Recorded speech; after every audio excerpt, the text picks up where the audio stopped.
메이저 업체 여론조사들이 전부 똑같은 결과를 내 화제입니다. 먼저 오늘자 갤럽 조사 결과 정당 지지율은 지난주와 동일하지만 이재명 대표의 지지율이 계엄 직후와 동일한 결과가 나올 정도로 반등했으며 정권교체 여론은 여전히 압도적인 상황입니다. 세부적으로 봐도 중도층에서 더블 스코어에 가까울 정도로 압도적인 상황이며 윤석열 탄핵 여론도 이 정도 격차면 안정적으로 압도적 찬성이라 할 수 있겠습니다. 중요한 것은 전날 MBS 조사 역시 같은 추세인 상황에서 가장 비용을 많이 사용한 여론조사곳의 조사 역시 같은 추세, 즉 보수의 결집으로 인한 여론조사 이상 현상이 점차 줄어들고 있는 상황으로 보여집니다. 관련해 현 정국을 전혀 걱정하지 않으셔도 될 이번 주 가장 화제가 된 분석 보시고 이어가 보겠습니다. 윤석열이 탄핵이 인용되고 나면 새 정부가 들어서고 나면 어차피 그때는 거부권을 발동을 못하기 때문에 최상목이 권한대행을 탄핵 안 당하고 끝까지 하더라도 그래봤자 60일이에요. 그러고 나면 다시 특검을 도입을 해서 그때 되면 국회도 이제 다수고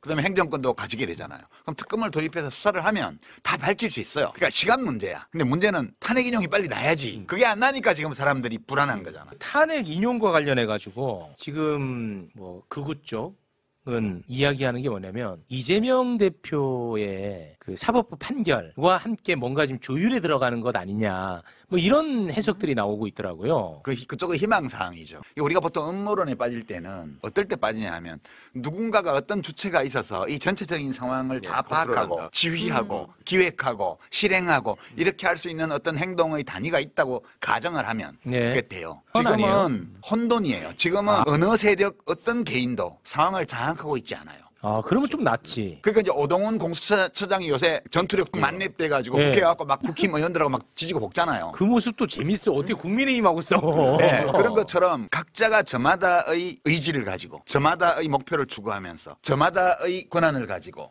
저마다의 방식으로 이 상황에 대처하고 있어요. 그러니까 지금은 어떤 상황이냐면 바람이 확 불잖아요. 그럼 모든 사물이 소리를 내는데 소리가 다 달라. 사물마다 고유한 성질이 있기 때문에 이게 똑같은 강도의 바람이 불어도 사물이 다른 소리를 내는 것처럼 이 혼돈스러운 실패한 친위 쿠데타 내란 상황 속에서 의사결정권을 가지고 있는 모든 주체들이 자기 나름의 소리를 지금 내고 있는 거예요. 그렇게 봐야 돼요. 누구도 상황을 장악하고 있지 않다. 그러니까 사실 지난번 박근혜 탄핵도 8대 0으로 만장일치 판결이 났잖아요. 근데 약간 작은 쟁점 하나에 누가 이견 가진 사람이 있어서 부대 의견처럼 달아주는 조건으로 8대 0으로 했어요. 그때 제가 JTBC 썰전을 하고 있을 때인데 전원책 변호사님이 뭐라고 하시냐면 이제 방송에서 한 말인가 뒤에서 우리끼리 한 말인지 기억이 불확실한데 5대2는 확실하대. 그때도 8명이었거든. 그래서 이 사람이 이쪽으로 하면 기각될 가능성이 반반이라고 막 주장을 했어요. 제가 그때 녹화장에서 8대0이에요. 8대0 될 수밖에 없어요. 저는 그렇게 얘기를 했어요. 그러니까 나름 정보를 갖고 있다고 막 이래가지고 하는데 아니야. 그거는. 그러니까 지금 우리 헌법재판소에 대해서는 아니 솔직히 헌법재판관들한테 물어보자고요. 이 일이 그렇게 최종 변론하고 3주가 넘도록 결정을 못할 일이냐고 이게. 왜 이러는 거냐니까. 그러니까 뭔가 사정이 있는 거예요. 안에.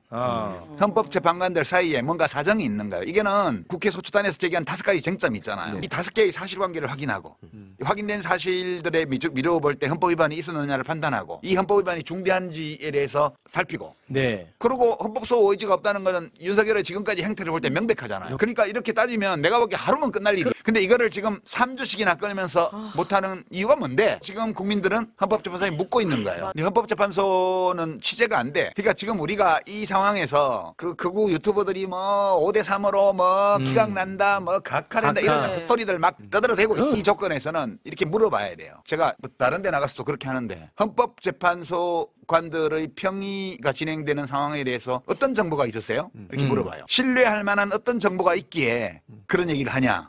우리 누구도 아무 정보가 없어요. 근데 이제 불안하니까 누군가가 뒤에서 조종하고 있다고 생각하면 어떤 주체가 이 상황을 장악하고 있다고 믿으면 그러니까 이제 윤석열 지지자들 중에서는 혹시 좌파들이 장악하고 있는 거 아니야라고 의심을 하면서 헌재를 가로로 만들겠다고 지금까지 한 거고 그 헌재가 계속 시간을 끄니까 아니 그게 아닌가 봐. 헌재가 우리 편이 맞나 봐. 이렇게 돼서 지금 희망회로를 돌리는 거고 이쪽 지금 헌법 소호 세력 쪽에서는 8대 0에게는 따져볼 것도 없어 라고 했는데 결정이 안 나고 있으니까 불안해지는 거예요. 야, 이게 권력 엘리트 카르텔, 법조 카르텔 이 뒤로 파고들어서 윤석열 쪽에서 공작해가지고 기각시키는 거 아니야? 불안한 거예요. 그러니까 헌재 멱살 잡고 싶다고 그러고 막 난리잖아 지금. 그러니까 이게 지금 아무 정보가 없어요. 이거 판단할 수 있는. 그러니까 이럴 때는 우리가 상식을 믿어야 돼요. 상식을. 그러니까 허위 정보가 난무하는 이 조건에서는 우리 대한민국 권력 엘리트들이 엉망이라고 그랬지만 제가 그 진단에 일부 동의하면서 동의 안 하는 거는 그 권력 엘리트들과 함께 대한민국이 여기까지 왔어요. 놀랍지 않아요? 여기보다 나은 데도 별로 없어. 대한민국보다 나은 데도 별로 없다고요. 국제적으로 봐도. 국제적으로 봐도. 더더군다나 2차 대전 후에 신생 독립국가 중에서 이만한 정도의 권력 엘리트를 만들어낸 사회도 거의 없어요. 그러니까 우리가 부족함이 많다는 점을 성찰적으로 인식하고 이걸 개선하려고 의지를 품고 자기 비판적으로 우리 사회를 분석하고 그리고 잘못된 것을 뜯어고치고 노력하고 이건 좋은 태도인데 자기 비하를 할 필요는 없다는 거예요.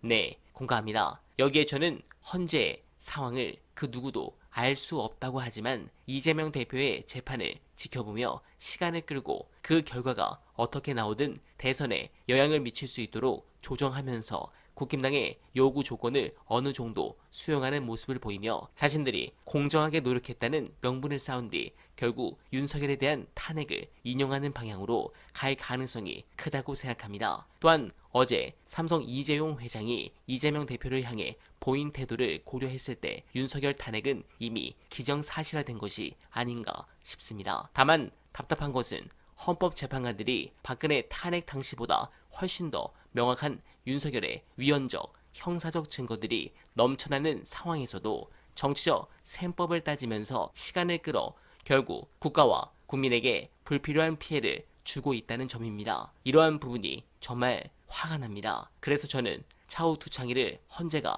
파면해도 화가 가라앉지 않을 것 같습니다. 헌재가 시간을 너무 질질 끌어서 정치적 의도를 의심하지 않을 수가 없습니다. 너무도 명백한 증거 앞에 도저히 인용을 안 할 재간이 없으니 몇몇 재판관이 정치적 의도를 가지고 인용을 하긴 하더라도 엄밀하게 따져봐야 할 부분이 많다는 식으로 사사건건 트집을 잡아 시간을 질질 끌지 않고 있나 생각도 듭니다. 나라의 극심한 혼란 속에 피하기 어려운 경제 위기에 암울한 현실이 우리 앞에 놓여있는 이 중대한 위기 속에서 헌법재판관들은 지금 이 시국에서 하루의 가치가 얼마나 큰지 간과하고 있는 것 같습니다. 국민들이 불법계엄 트라우마와 경제 위기가 겹쳐 엄청난 고통을 받고 있는데 이런 식으로 질질 끄는 건 도저히 납득할 수가 없습니다. 내란 세력은 그 모든 법치를 부정해도 그 우두머리를 석방시켜주고 탄핵 심판 시간도 질질 끌어주고 그 반대편에 있는 야당 대표의 재판은 급하게 당겨서 초고속으로 진행하고 그냥 내란 세력에게만 법이 허용하는 모든 이득과 혜택을 다 안겨주려고 환장한 게 이 나라의 더러운 사법 카르텔인 것 같습니다. 두고 보겠습니다. 헌재는 이번 사태로 굉장히 큰 타격을 받을 것이라 확신하며 어날바는 오늘도 최선을 다하겠습니다. 여러분 고맙습니다.